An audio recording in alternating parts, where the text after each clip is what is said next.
is a time of changes. Now is the time to move on. This is the time for solutions.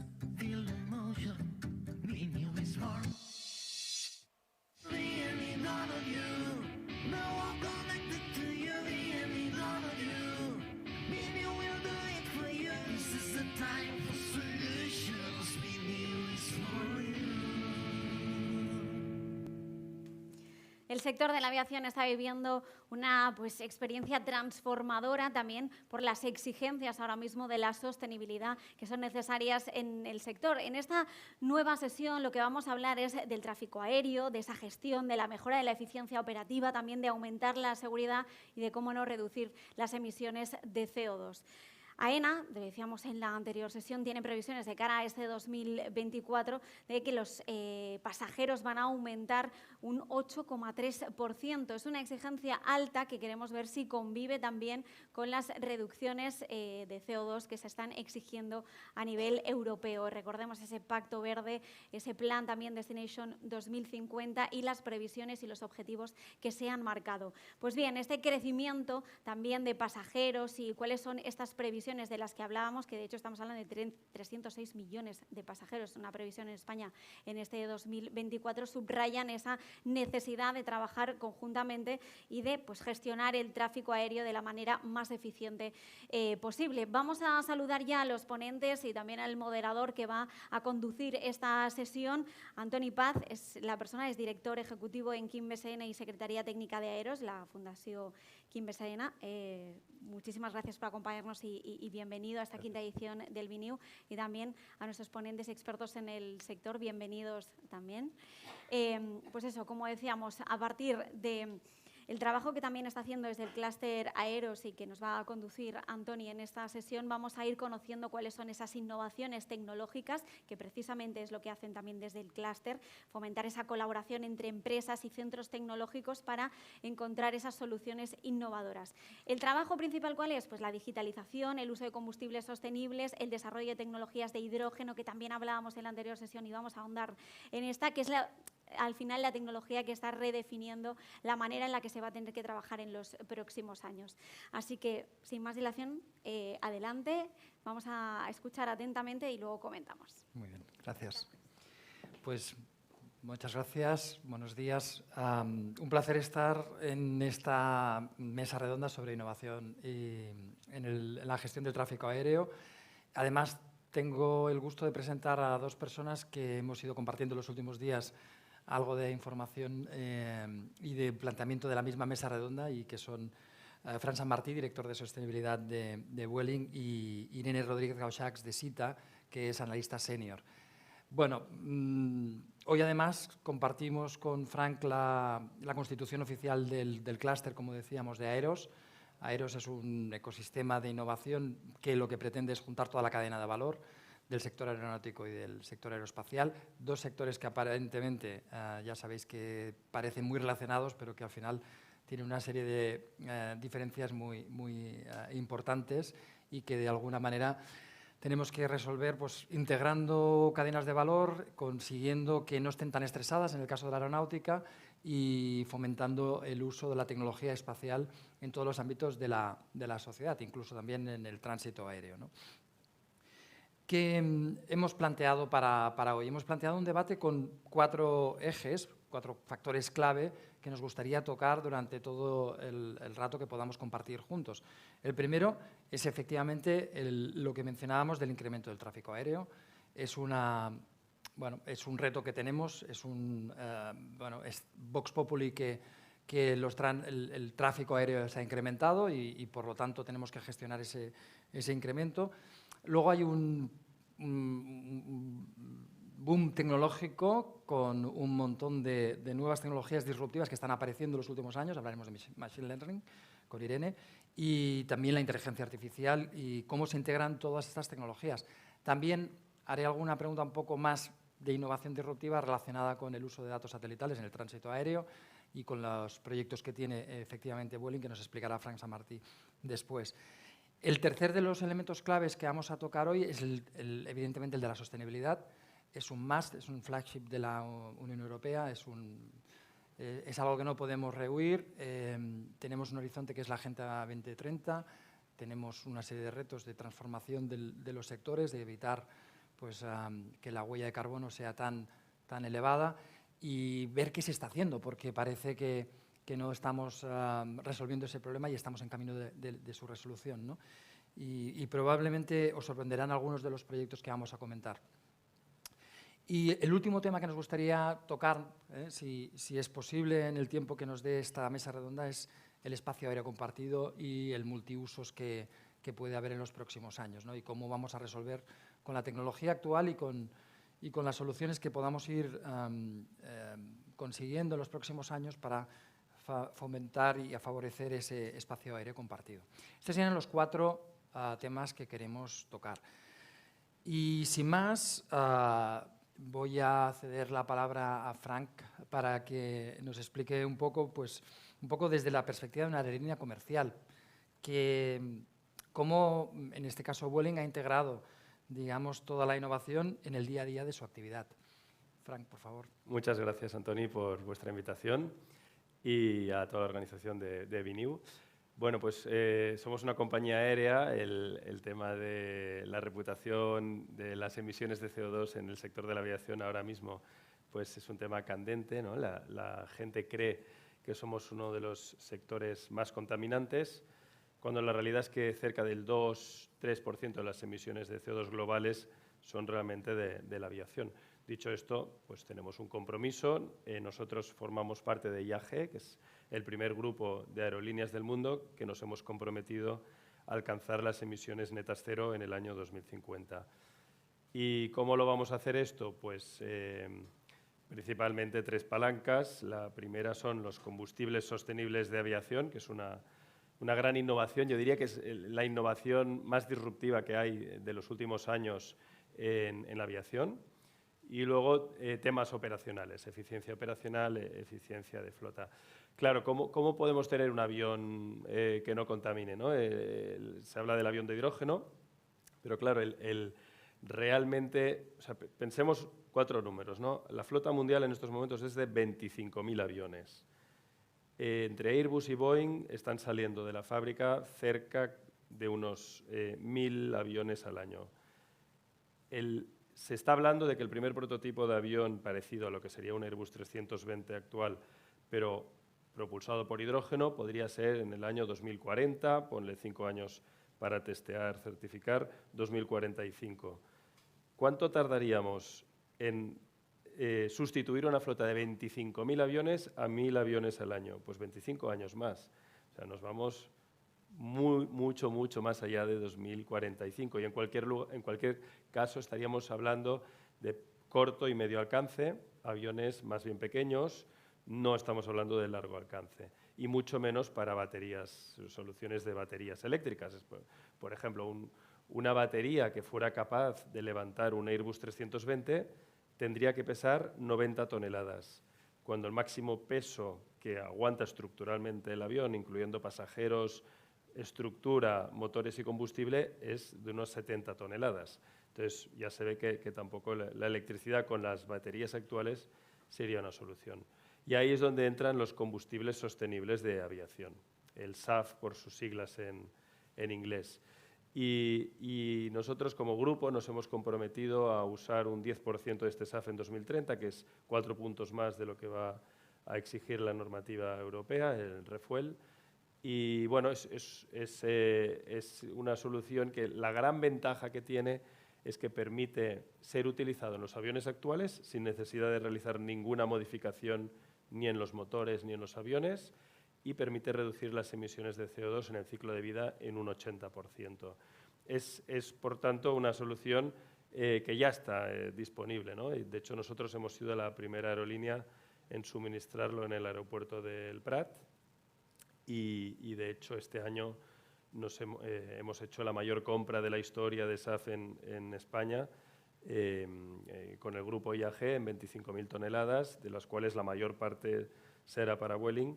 Al final, con cerca de 10.000 toneladas que vamos a suministrar este año, para que os hagáis una idea del volumen, pues equivaldría a quitar de la carretera, o sea, a reducir las emisiones equivalentes a quitar de la carretera a 16.000 coches de gasolina que consumirán unos 8 litros a los 100 kilómetros. Por tanto, realmente es la gran palanca, la de los combustibles sostenibles, la que hay que apostar. Y un poco para los que no lo conozcáis, ¿cómo se obtienen? Pues los orgánicos a partir de residuos, podrían ser forestales, agrícolas, urbanos, es decir, que además resulta que ayudan a la economía circular, o incluso, en el caso de los más disruptivos, más innovadores, que es el caso del combustible sintético, a partir del CO2 captado del aire por un proceso de transformación utilizando energía eléctrica 100% renovable. En el caso de los sintéticos, la reducción de emisiones de CO2 es del 100% o incluso puede ser de más del 100%, porque durante el proceso de elaboración de este SAF, parte del CO2 en algunos procesos se puede almacenar bajo tierra o utilizar para hacer material como podría ser cementos o asfaltos. Y por lo tanto es una oportunidad no solo para descarbonizar la aviación, sino también para la economía circular y crear una nueva industria que daría muchos puestos de trabajo. Excelente. Luego volvemos a los desafíos, otros desafíos aparte del tema de los combustibles, pero ahora quería darle paso a Irene para que nos explicara un poco desde SITA cómo estáis integrando todas estas tecnologías, qué tipo de impacto buscáis con el machine learning, la inteligencia artificial, todo eso en la gestión del tráfico aéreo y complementando lo que decía Frank, si nos pudieras dar una visión. Sí, perfecto, gracias Antoni. Bueno, desde SITA y creo que también desde todas las partes de la industria, en general estos días estamos viendo un auge del uso de la inteligencia artificial y del machine learning, que al final es una de las muchas ramas que tiene la inteligencia artificial. Y la principal ventaja que nos da esta tecnología es que es capaz de gestionar una cantidad muy grande de datos en muy poco tiempo y no solo eso, sino aprender de ellos y, por ejemplo, detectar patrones o conexiones entre los datos que de otra manera sería imposible. Evidentemente, esto abre una puerta a nuevas posibilidades en la industria, en concreto en la aviación, por supuesto. Por ejemplo, nosotros desde SITA trabajamos con un producto que se llama OptiFlight, que se dedica a optimizar las trayectorias de vuelo basándose en modelos de Machine Learning. Para quien no lo sepa, los modelos de Machine Learning, como he dicho, procesan muchos datos y son capaces de aprender de ellos. Al final, antes, para modelar la realidad, necesitábamos ecuaciones, tenías los datos, tenías una ecuación, tenías un resultado. Ahora, con estos nuevos modelos, hay como una caja negra que sabes lo que entra, los resultados, y es el propio algoritmo quien hace esas conexiones. Eso nos permite una capacidad de cálculo brutal que antes era imposible. Entonces, ¿cómo funciona esto? Básicamente es un proyecto que está enfocado más a aerolíneas y se dan recomendaciones tácticas, es decir, en tiempo real a los pilotos para que vuelen de manera más eficiente. ¿Cómo funciona exactamente? Pues bien, lo que hacemos es crear modelos de Machine Learning basados en aviones en particular, es decir, el modelo será para un avión en particular. No podemos hacer un modelo general para, por ejemplo, toda una flota de una aerolínea, ya que cada avión tendrá particularidades, por ejemplo, la edad del motor, el rendimiento, etc. Entonces, esta tecnología nos permite ser muy precisos y no solo eso, sino que cuando llega un plan de vuelo, al final el plan de vuelo es lo que el piloto va a volar y lo que está autorizado también por control aéreo a volar. Entonces, lo que pasa es que llegan esas recomendaciones al piloto y el piloto puede volar de manera más sostenible. No sé si lo sabéis, pero en Europa la mayoría de las aerolíneas usan tablets en la cabina y eso optimiza mucho los procesos dentro de la cabina. Y no solo eso, sino que para nosotros es una herramienta perfecta para poder enviar esas recomendaciones. Entonces, imaginaros, el piloto entra en la cabina, tiene su tablet, carga el plan de vuelo, digamos que en una visualización como de mapa, como si fuera un Google Maps, y allí podrá ver qué recomendaciones tiene para el vuelo de hoy, teniendo en cuenta la meteorología de ese día, el aeropuerto desde que va a salir ese día, el avión en concreto con el que va a volar, porque nosotros, desde nuestro lado, procesamos ese plan de vuelo con solo 5 minutos y le enviamos las recomendaciones. Esas recomendaciones se basan en las distintas fases de vuelo que existen. Por ejemplo, en la fase de ascenso, la mayoría de aviones siguen un perfil de vuelo muy similar, se llama el perfil Econ, de Economy. Y desde nuestra parte lo que hacemos es optimizar ese perfil dependiendo de las casuísticas precisas y usando esos modelos que nos permiten hacer esos cálculos más a tiempo real y poder recomendar un perfil de ascenso más óptimo al piloto. De esa manera, pues, por ejemplo, se ha demostrado que podría ahorrar hasta un 5% del combustible que se consume en la fase de ascenso. Puede parecer poco, pero la fase de ascenso es cuando los motores también trabajan en su máxima potencia y, por ejemplo, en el caso de una flota de A320 supone como unos 70 kilos por vuelo. Es muchísimo. Y luego en la fase de ruta, por ejemplo, también te da directos, opciones para optimizar tu ruta, ir más directo a tu destino, que supone también no solo reducir consumo, emisiones, sino también tiempo. Por ejemplo, si quisiéramos volar un vuelo de Barcelona a París, lo más óptimo sería ir en línea recta. Esto actualmente no ocurre. ¿Por qué? Porque hay ciertos puntos en los que el avión está obligado a pasar, básicamente para que el controlador pueda predecir por dónde irán esos aviones. Entonces, si desde nuestro punto de vista queremos optimizar esas trayectorias y hacerlas más directas, tenemos que tener también al centro de control y a los controladores dentro de esta iniciativa, porque si no vamos a aumentar su carga de trabajo y, como has comentado antes, la capacidad de estos centros de control ya está llegando a sus límites y cuesta mucho que puedan albergar toda la demanda. Entonces, es esencial que, por ejemplo, esta solución que está enfocada a aerolíneas y ayudan a reducir su consumo, también a reducir sus emisiones, y así volar de manera más sostenible, también tengan en cuenta el trabajo y la carga de trabajo de los controladores, porque si no sería imposible poder mejorar, por lo que es necesario que vayamos todos a una. Muy bien.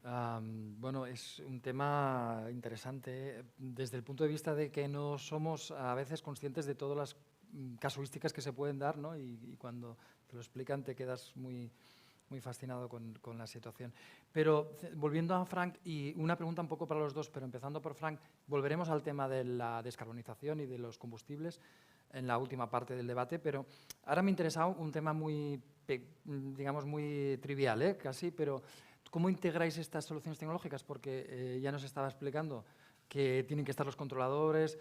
Entiendo que son profesionales muy capacitados todos ellos, pero siempre hay una dificultad de absorción de las nuevas tecnologías, de cómo lo integráis en los procesos, qué retos, ¿no?, aparte de los que estaba explicando Irene, podéis estar teniendo, ¿no? Pues muchas gracias y gracias, Irene, por la introducción, para que se entienda, ¿no?, todo el complejo de la eficiencia de la operación, que bueno, es muy importante. Nosotros cuantificamos en un 10% las emisiones de CO2 que se podrían reducir gracias a toda esta serie de mejoras de eficiencia. Y que por un lado es lo que serían las trayectorias óptimas, que ahí, pues como muy bien ha contado Irene, no solo es nosotros como aerolínea que tratamos de hacer que nuestros pilotos hacen una serie de maniobras y con los márgenes de libertad que se nos da, pues podemos hacer que el vuelo sea más eficiente. Por ejemplo, rodar por pista con un solo motor o el ascenso que ha comentado Irene, optimizado, o incluso pues también las tabletas estas que ha comentado Irene que tenemos a bordo, que con la última previsión meteorológica sabemos con los vientos que hay cuál es el momento óptimo para iniciar el descenso y que sea un descenso pues continuo, planeando como un pájaro y así no usar los motores, ¿no? Pero donde realmente está el ahorro es en las trayectorias óptimas en el diseño del espacio aéreo.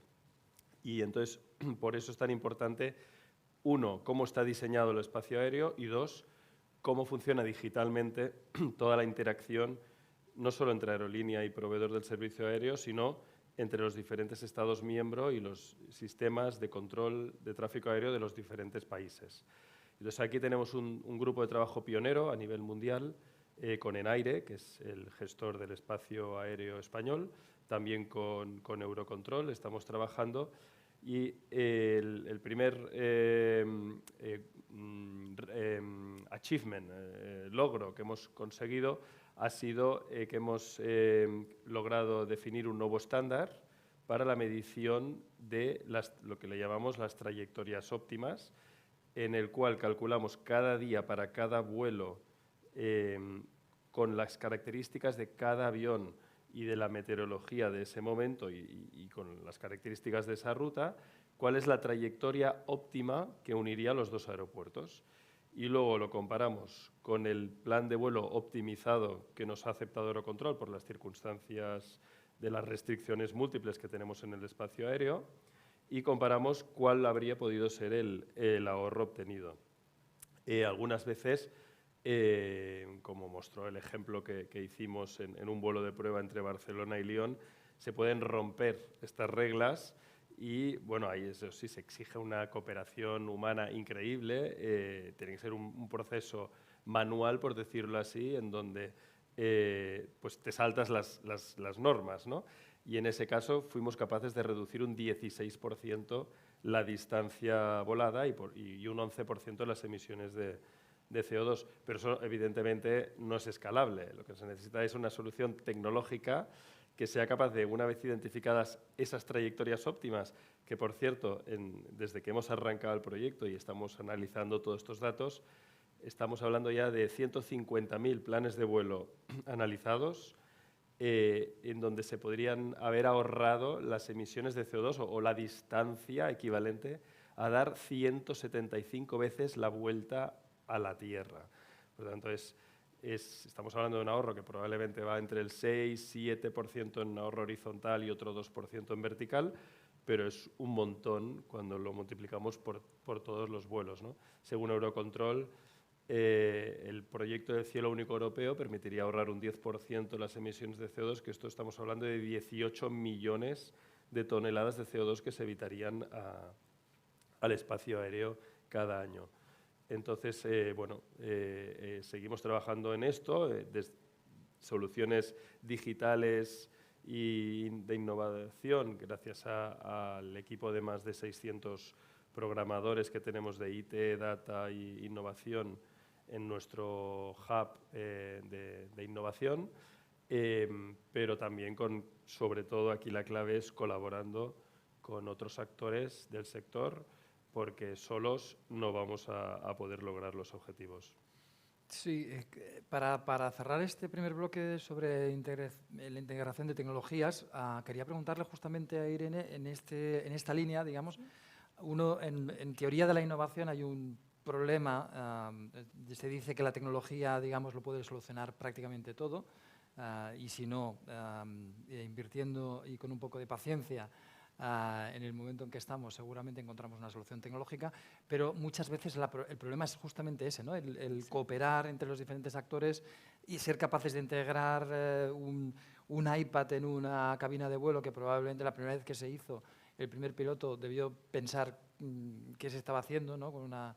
Ahí hay una serie de problemas casi culturales, ¿no? De absorción de esa tecnología, de los cambios, de ese romper las reglas que decía Frank, ¿no? Desde SITA, ¿cómo percibís eso? ¿Es fácil?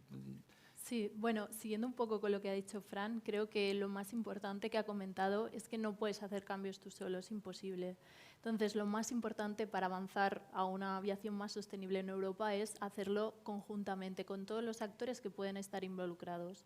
Por ejemplo, siguiendo en esta línea, en Europa hay una asociación que es la Asociación SESAR, que es público-privada, que se encarga de desarrollar proyectos a nivel europeo para conseguir ese espacio único europeo en el que las trayectorias serían más óptimas, más sostenibles, vuelos más eficientes, y no solo eso, sino también que el espacio aéreo sea compartido entre todos, no solo aeronaves, sino también drones o otros vehículos. Entonces, siguiendo un poco en esa línea, creo que es muy visual. Por ejemplo, en mi caso, participé en un proyecto relacionado con los centros de control para desarrollar un modelo de Machine Learning que ayudara a los controladores a detectar conflictos en ruta. Al final, no pretendemos quitarles el trabajo a los controladores, pero sí ayudarlos, porque esta capacidad está llegando a sus límites y necesitamos monitorizar muchas tareas. Por ejemplo, en este proyecto puede parecer que, como es destinado a controladores, simplemente lo que hacemos es hablar con los controladores. Nos coordinamos con ellos y eso sería todo. Pero así no funciona. Necesitamos la perspectiva de los pilotos, de las aerolíneas, también desde las universidades que hacen investigación sobre el tema, expertos, proveedores como SITA también. Así es como conseguimos avanzar, yo creo, en mi opinión, y también asegurar de que el futuro de la aviación tenga en cuenta a todos los actores y todo el mundo esté contento en ellos.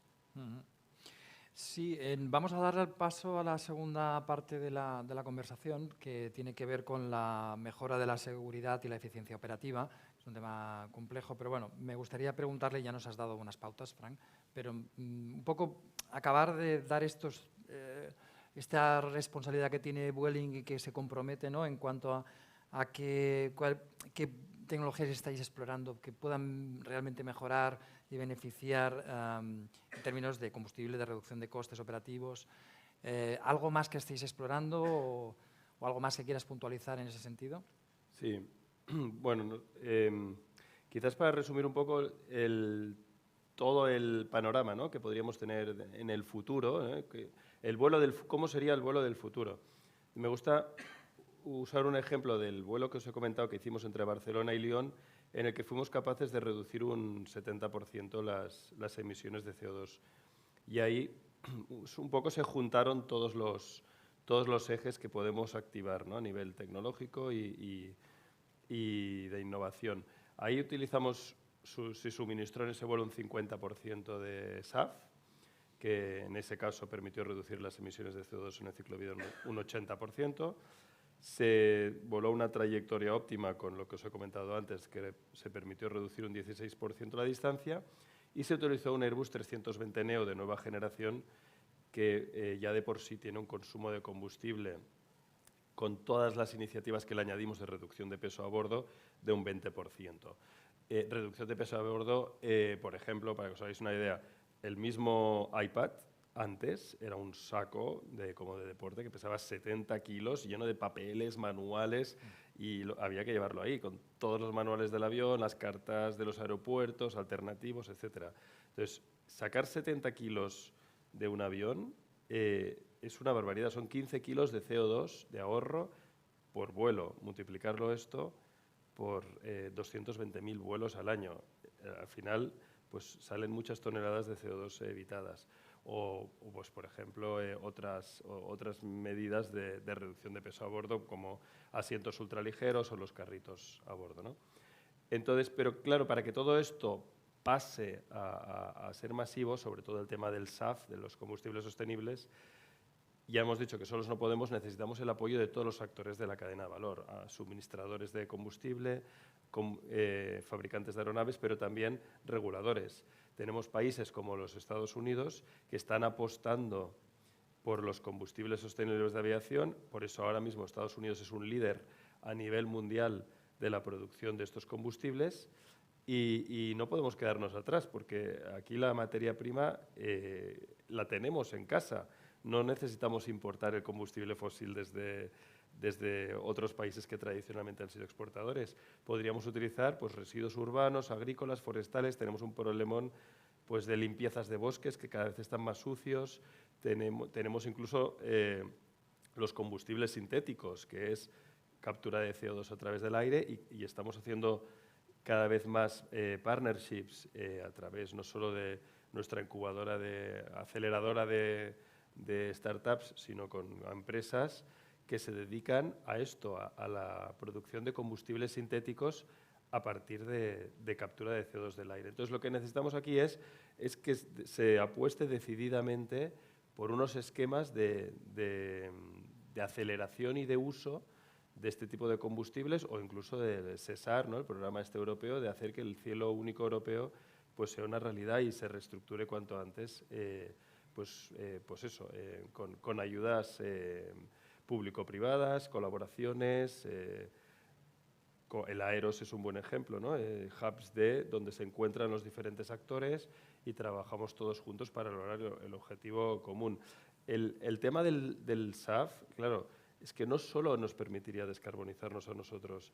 Hicimos un estudio encargado a Pricewaterhouse en el que se cuantificó que en el caso de España se daría trabajo a 270.000 personas, nuevos puestos de trabajo, creando una nueva industria del SAF con unas 30-40 nuevas plantas de producción de SAF. Se necesitaría una inversión de unos 22.000 millones de euros, no es poco. Y esto generaría una contribución al PIB de 56.000 millones de euros. Esto es una oportunidad que no podemos dejar pasar y que tenemos que sumarnos al carro. Muy bien. En este símil que hacía Frank del vuelo del futuro, de la imagen que tengamos, que puedas imaginarte como la mejor situación posible con este espacio aéreo, ¿cuáles serían tus ingredientes y qué crees que podrías aportar, ¿no?, en cuanto a la gestión del tránsito aéreo, ¿no? Sí, yo creo que el principal problema que hay en Europa es precisamente que no tenemos este espacio aéreo único, porque está fragmentado por la cantidad de países que tenemos. Por ejemplo, en Estados Unidos todo su espacio europeo se controla desde un mismo organismo. Aquí, en cambio, está muy dividido y cada país también va remando un poco hacia lo que más le interesa. Entonces, básicamente yo creo que lo más importante aquí, aparte de participar en estos proyectos que buscan innovar en cuanto a no solo pues eso, los actores que están en la aviación, sino también políticamente para encontrar estos puntos medios que favorezcan a Europa como conjunto, sino también la integración de estas nuevas tecnologías como la inteligencia artificial o el machine learning, que quizá al principio puede dar un poco de miedo o podemos no fiarnos, pero es una economía fiable y básicamente creo que será la clave del futuro para hacer los vuelos más sostenibles y reducir las emisiones. Pregunta un poco de profana, pero ¿realmente es posible que se pongan de acuerdo todos los países en un plazo, Frank, razonable de tiempo? Muy buena pregunta. Entonces, yo creo que esto se conoce como el cielo único europeo, ¿no? El Single Sky. Entonces, yo creo que aquí la mentalidad que ha habido en los últimos 20 años ha sido que se necesita un acuerdo político, pero entonces cada país lo veía como un tema de soberanía nacional. Entonces, esto se bloqueaba. Por suerte, con el proyecto César que comenta Irene, yo creo que la mentalidad está cambiando y nos estamos empezando a dar cuenta que la tecnología, precisamente, es quien puede cambiar esto, aunque nadie ceda en soberanía. Hay, por ejemplo, 2 casos de éxito, Finlandia y Estonia, ¿no? Está el Finest. Han creado ahí como un centro virtual que agrupa a los 2 países. Y entonces, el concepto es decir, oye, yo, Finlandia, si hay una guerra y ahora Rusia me invade, aprieto el botón rojo y vuelvo al sistema antiguo.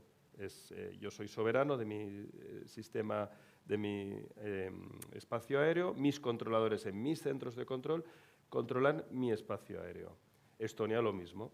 Pero cuando no estamos en una situación bélica o lo que sea, es compartido. Entonces, esto es un virtual center, o sea, un centro de control virtual. Entonces, a lo mejor resulta que en Estonia en ese momento no hay vuelos y en Finlandia hay un pico de vuelos, o que hay muchos controladores enfermos en uno de los 2 países y se puede sustituir por los otros. Entonces, virtualmente desde el centro de control de uno de los 2 países se toma el control del otro y de esta forma se puede balancear.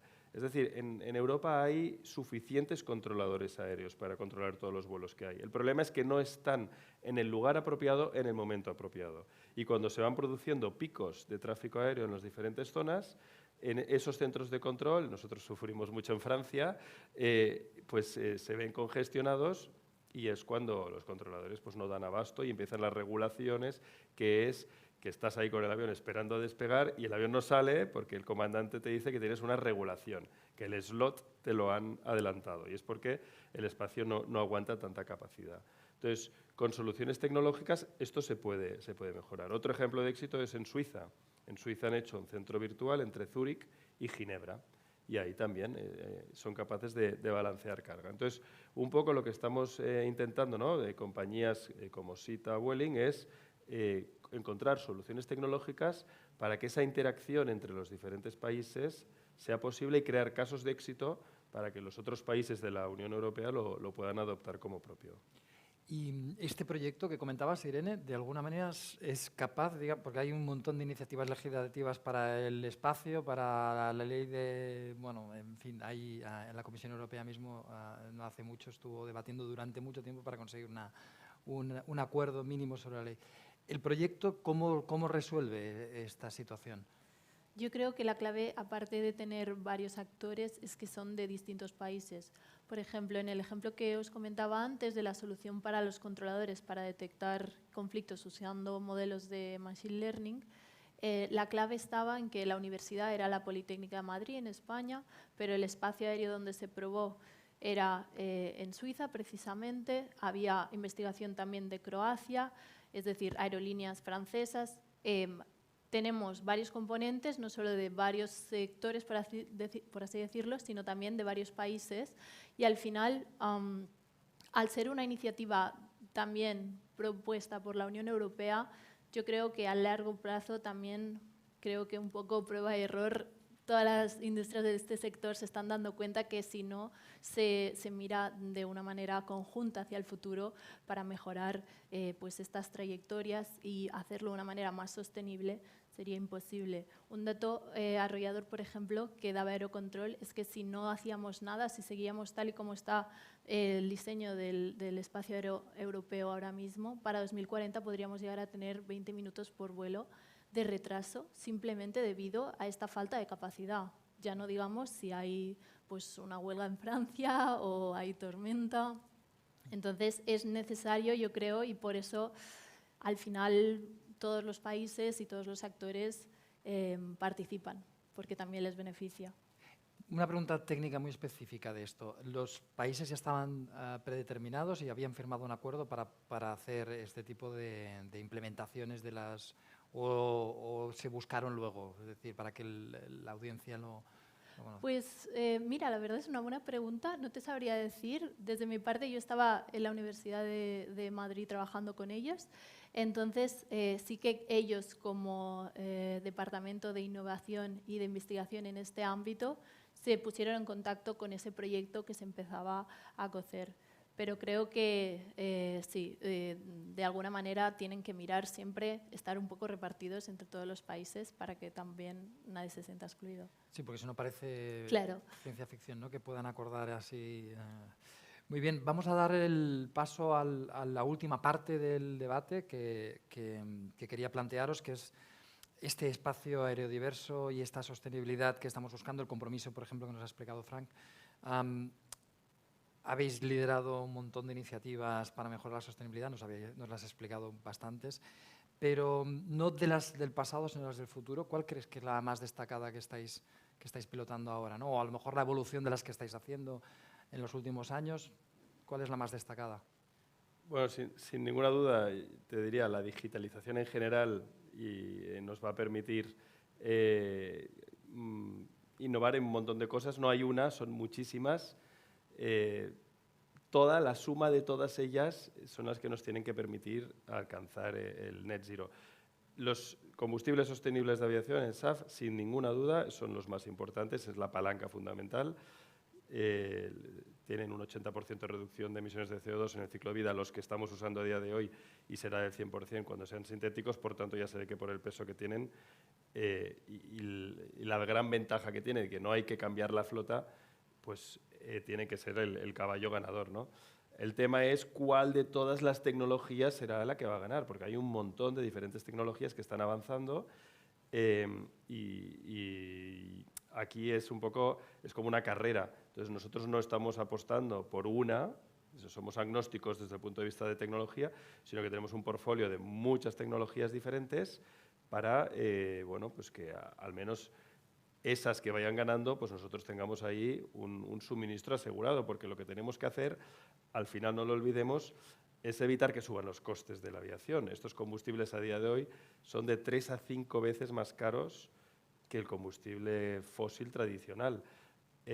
Y nuestros costes de combustible representan una tercera parte del coste total del avión. Entonces, imaginaros que te aumenten el triple, un coste que es el tercio, pues tendríamos que doblar el precio del billete. Para que esto no sea así, lo que estamos haciendo es precisamente dar a conocer las ventajas que traería una industria de la producción del SAF en nuestro país, porque es que es un problema de oferta y demanda. Una vez tengamos el suministro, el precio va a bajar automáticamente.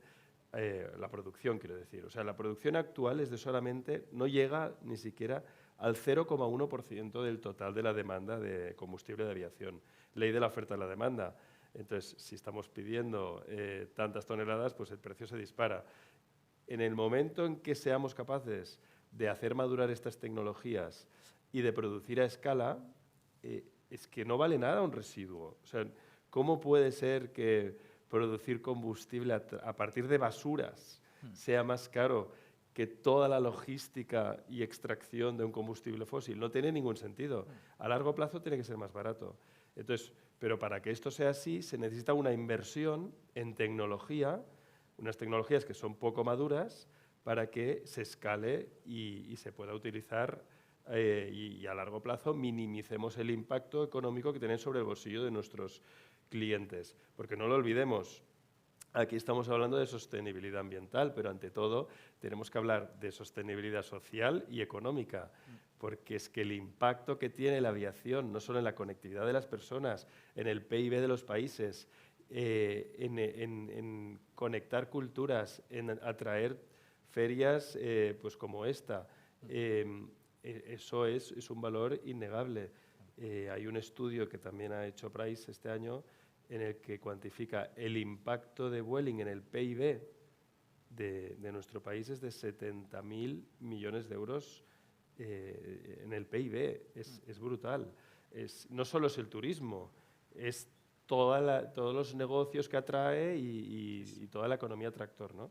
Entonces, no podemos dejar de beneficiarnos de estas ventajas que nos da la aviación. Lo que tenemos que hacer es que sea sostenible. Sí, sí. Y además hay un efecto indirecto, ¿no?, sobre también la industria, la capacidad de tracción que tiene sobre un ecosistema industrial o productivo. Exactamente. Y bueno, y que nadie quiere dejar de viajar, me imagino, ¿no? O pagar el triple por el viaje. Irene, una pregunta, digamos, para ir concluyendo. ¿Cómo contribuye esta interoperabilidad entre sistemas de gestión de tráfico aéreo a minimizar ese impacto ambiental que estamos comentando? Sí, al final volvemos un poco a lo de antes. Si desde el control aéreo pretenden disminuir sus cargas de trabajo, buscar herramientas para hacer su día a día también más fácil y también así poder controlar más aviones por hora, es imprescindible que esto esté alineado también con qué operativa está haciendo las aerolíneas, por ejemplo, cómo están volando los pilotos o qué innovaciones nos están trayendo las nuevas tecnologías. Si no van de la mano, es imposible que haya un buen resultado, porque cada uno tiene sus prioridades y su manera de trabajar, evidentemente.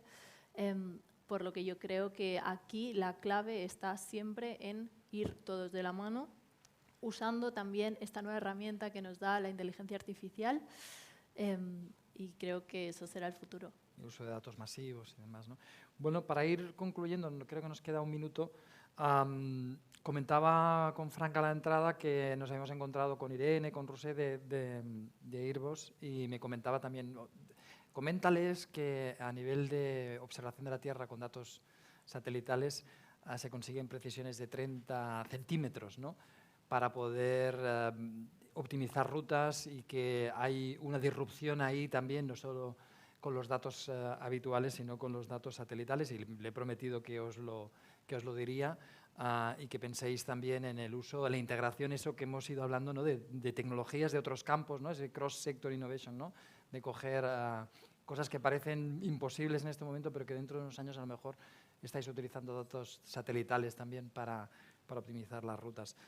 Por mi parte nada más, no sé, muchas gracias, ha sido súper interesante, habéis dado un montón de datos, o sea que muchas gracias. Gracias, Antoni. Gracias a los tres, de hecho, por ir desgranando todos estos proyectos que van teniendo pues las empresas, como escuchábamos ahora, y que la tecnología, hacíais énfasis los dos, está siendo crucial para seguir avanzando, ¿no? Hablabais en este sentido desde Vueling de esas pruebas piloto que habíais hecho, ese vuelo de Barcelona a Lyon, ¿no? Cómo había conseguido reducir un 70%, que me ha parecido un dato llamativo, las emisiones de CO2, cómo contribuía el SAF en ese sentido, ¿no? Con una reducción del 50%, cómo contribuía también el avión, ¿no? El tipo de avión, un Airbus, que decías que había conseguido también, no solo por el modelo de Airbus, sino por la reducción del peso del pasaje, ¿no? Pues todo ello ayudar, los equipos, ¿no? y el modelo del avión, correcto. Eso es. Bueno, pues todo esto suma, ¿no? Dentro de estas soluciones que estáis intentando encontrar, ¿no? Para mejorar esas reducciones de CO2 y lograr los objetivos medioambientales. Pero también decías ahora, no solo es medioambiental el impacto, sino tiene que ser social, tiene que ser económica, esa sostenibilidad. Hablabais de los casos de éxito, ¿no? Y de cómo entre países os encontráis también un problema, ¿no? Que era el tráfico aéreo. Cuando se paraba en un sitio, cómo irrumpían los demás y cómo podemos mejorar esto. Tenemos muchos datos, estamos hablando de inteligencia artificial en todos los sentidos y en todos los sectores, pero hay cosas que quedan aún por solucionar, ¿no? Parece sencillo, si tenemos tanta información entre países, ¿cómo puede ser que se congestione el tráfico aéreo y el cielo de esta manera y nos bloquee, ¿no? a los demás? Así que, bueno, ha sido muy interesante la sesión que habéis hecho. Tecnologías más destacadas, decían la digitalización y, como no, pues el SAF, pero tiene que abaratir un poco los costes para poder ser usado, ¿no? De forma más democrática entre las empresas, y de cómo los proyectos tienen que seguir visibilizando un poco los trabajos que estáis haciendo para lograr esos objetivos. Así que solo me queda daros las gracias. Antoni, gracias por moderar. Y nosotros pues vamos a seguir también visibilizando pues más cuestiones que están dentro del sector aeroespacial, como son las mujeres dentro del sector STEM, cómo falta visibilizar también la presencia de las mujeres que no están en todos los puestos en los que nos gustaría, y lo vamos a hacer en la siguiente sesión, así que no se lo pierdan, las mujeres dentro del sector aeroespacial. Así que ahora seguimos. Gracias. Fabricamos talento, fabricamos innovación y, cómo no, sostenibilidad. Fabricamos una nueva economía y un mundo nuevo, en 3D, por supuesto. Pero sobre todo, fabricamos futuro.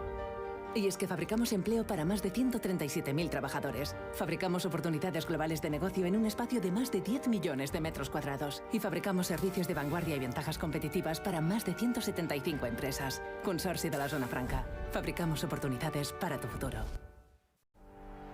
Bienvenidos a The Factory Barcelona, la fábrica de talento, de tecnología, de innovación y, por supuesto, de Barcelona.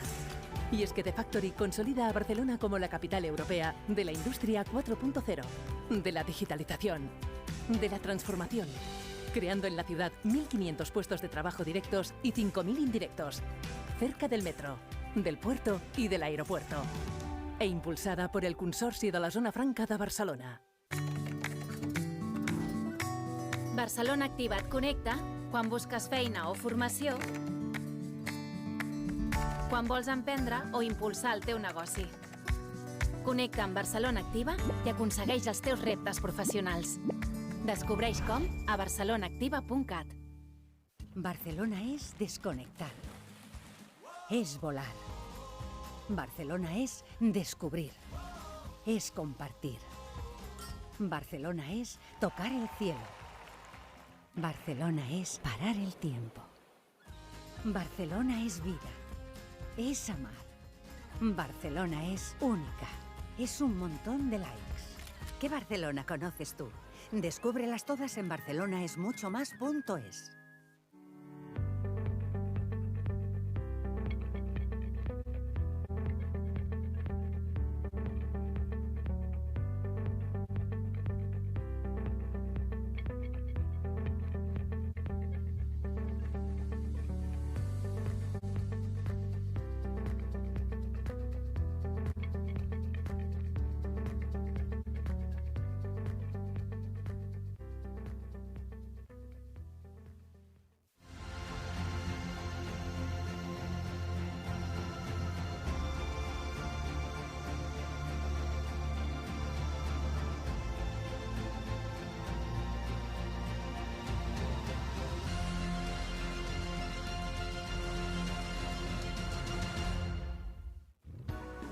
Por fin un banco que trata a las empresas como personas.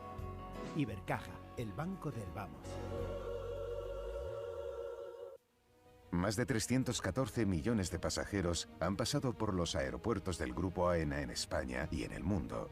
Un 23% más que en 2019, antes de la pandemia y anterior récord, y un 16% más que en 2022. En AENA hemos vuelto a demostrar que los nuestros son los aeropuertos más seguros, eficientes, sostenibles y acogedores del mundo, catalizadores de la economía y el turismo. AENA, aeropuertos para ti.